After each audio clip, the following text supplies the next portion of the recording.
What a beautiful outboard. And this thing literally runs like it's brand new. Best I can tell, it's a 1979 long shaft, 25 horsepower. And this one has manual start and electric start. I have the electric start off right now because I'm going to put new brushes in the motor. But you can just look at it and see it's a very clean outboard. I mean, just the only thing I've done to that power head is clean it. And it didn't need much of that. You can see it's got the rectifier here. And also it's going to be electric start. The electric starter goes here. I have it off. It's right there. I just need to clean it up, paint it, put new brushes in it, and I'll put that back on. But I kind of left it off because I wanted to show you the original paint on the block, just how sweet this outboard is. Just an absolute beautiful example of an early Japanese Suzuki outboard. This thing runs just fantastic. It was very salty, as you could see on the refurb, but she's all refurbed now, and everything works. All the linkages and everything work really nice and smooth. I've got everything. Everything works just great. I did not paint this. This is all original. This is all original. I did not paint that. I did do a little touch-up paint on the leg on it and everything, but nothing on that power head. That's how I got it, other than it being real salty and needing a good bath. So this will charge your battery and your boat. It has a rectifier on it, so it's got a little plug I'm going to put back in here, so you'll be able to plug a set of little battery cable clamps right from that to your battery to charge your battery. And electric start, pull start. What more could you want? What a beautiful, beautiful outboard. Again, it's just a refurb. It came apart a little hard. I am going to add a P-tube to this one, just like you would for the 18 horse. Right up through this thermostat cover, I'll build a piece of aluminum to take this, and I'll put a P-tube in it. And once I get the electric start on it and the P-tube and everything hooked up, I'll make another video. But she's basically all refurbed. There's the bonnet. Again, just a paint pencil. Didn't come out that great, but hey, it looks pretty good. And what a nice little outboard. All right, I've got everything all cleaned up here now, and I boogered this one up a little bit, but I ran a thread chaser down through there, and it's looking good. And I got them all out just fine. Something that I did find interesting on this motor, and I don't know if that's original or what, but the water pickup tube, now this is a long shaft, but I'm not sure it started out that way, because I try and run those numbers, and I haven't been able to decipher them real well to find out if this was originally a short shaft. But anyway, this doesn't look original to me, but it could be. But the entire water tube that I can see the full length, because I've checked it on the access hatch on the little from that little gear shift cover on the side, the whole thing's brass, which is kind of unique. Most of them are copper, but it appears to be original anyway material. But I'm not sure if this was made into a long shaft, and what makes me think that is this right here, where it stabs into the water pump pickup portion of the water pump. That don't really look original. It's not a rubber grommet or nothing. It's just some kind of pasty stuff. Almost you can shape it almost with your thumb that they've put on there. I'll probably put a little RTV black on there before I reset that. But anyway, she's quite salty. Some of it's been coming apart fairly hard. So the next step is to clean it all up first and just do a real good cleaning on her. And after I do that, inside and out, I'll reassemble it.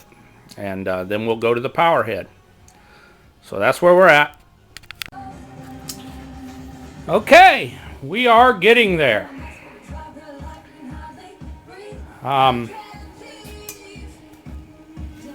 This is all anti-seize. I'm a big fan of it. That'll all wash off. I'm still taking little things apart like these vent covers. But just what an amazing outboard. I mean, it's just as good as it gets. I don't know how to explain it. It's outboard art. That's what it is. It's outboard art. And what do I mean by that? It came apart really well for an engine. The guy that I got the engine from told me that it had been setting for at least 10 years. He goes, it's 8 to 10 years. He goes, but I believe it's been at least 10 years. So it came apart really well for an engine that old. Not to say, this is a zinc that's factory installed. See how white that is? That's all just salt corrosion, but I mean, that's what a zinc's supposed to do. But some of the things that are just amazing about this outboard. For one, it's only a 25 horsepower. And you can see it has the little fin here that helps counter the rotation of the prop to make it easier for the operator to steer. You see this commonly 40 horse, 50 horse and up maybe, but this is a 25. Little touches like that. And then the construction of this thing is just fantastic. And then look at this. Look at this curve here. How beautiful is that? I mean, that is just gorgeous. I mean, most of them are straight or they come down at an angle. They got that beautiful shark fin sweep there. And this one's in really good shape for its age. Nothing's broke. But I mean, aside from aesthetics, there's a lot of other things that... this is the thrust washer for the propeller. Look at the size of that thing. It's probably over a ½ inch thick and it's solid brass. I scraped it there. I don't know if you can see it on camera, but I scraped it there just to see, and yep, it is solid brass. The thrust washer back here that goes behind it, also brass. Look at the drain screws on it. Look at the depth of the cut on that screw for your oil fills and oil drains. It also has a third one for a flush. And you got to keep in mind, this is 1979. And I know it looks rough right now. I will say this engine is one of the saltiest I've had in here in quite a while. And so what you're seeing mostly is there's some peel and paint there and stuff, but most of it that is anti-seize, where I took it apart, put a new water pump impeller and different parts in there.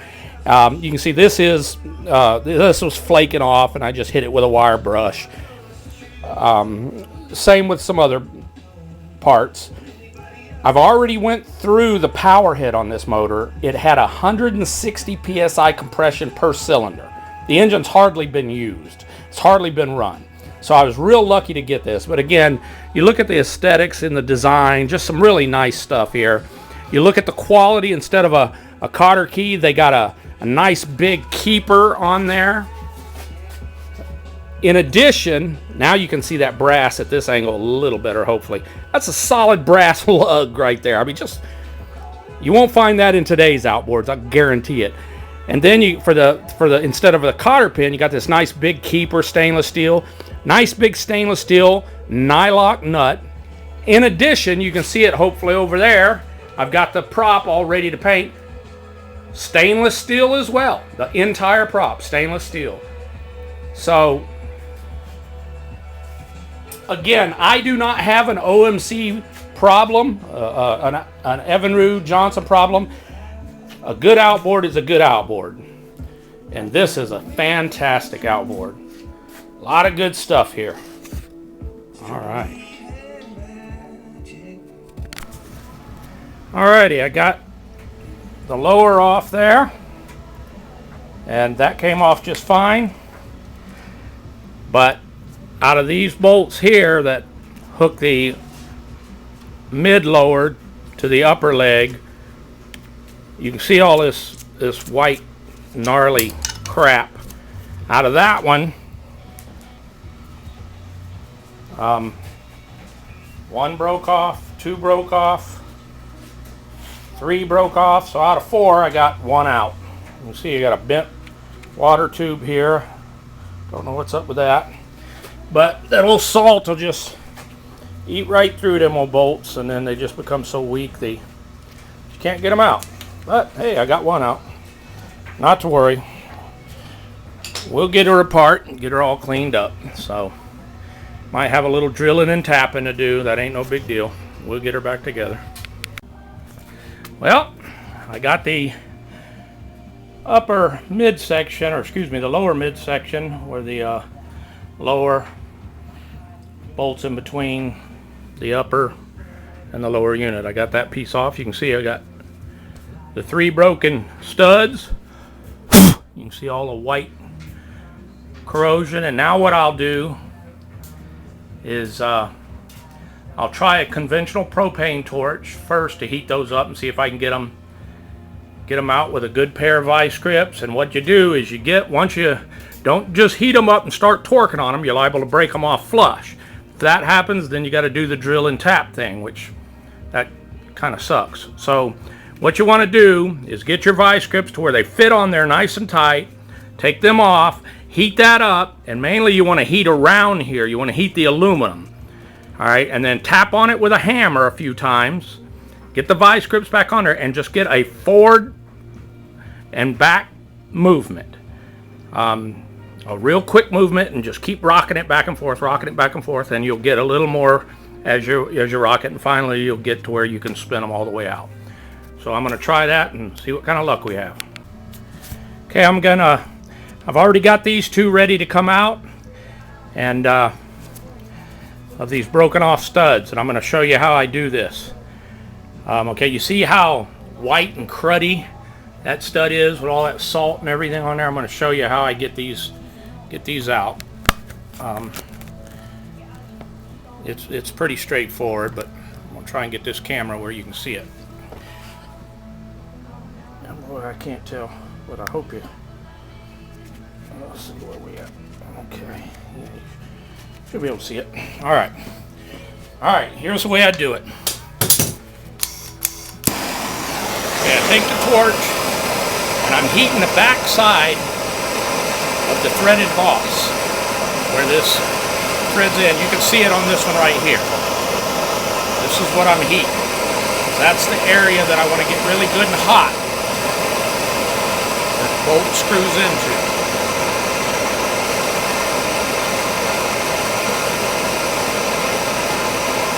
I've just got a regular propane torch here.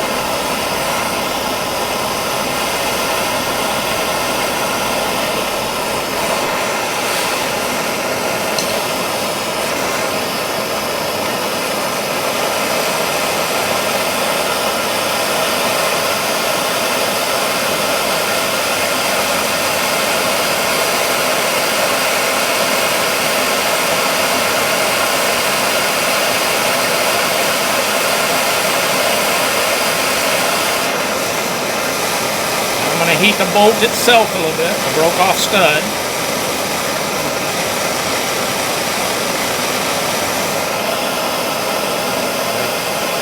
Now you see all that old white salt on there. What happens to it once I tap on it?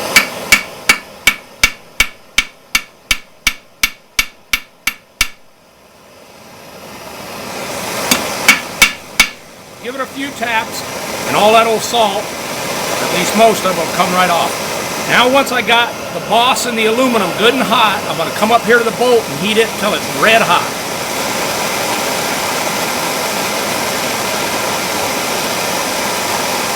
There she goes. She's starting to glow red. I like to get that bolt where it's red hot.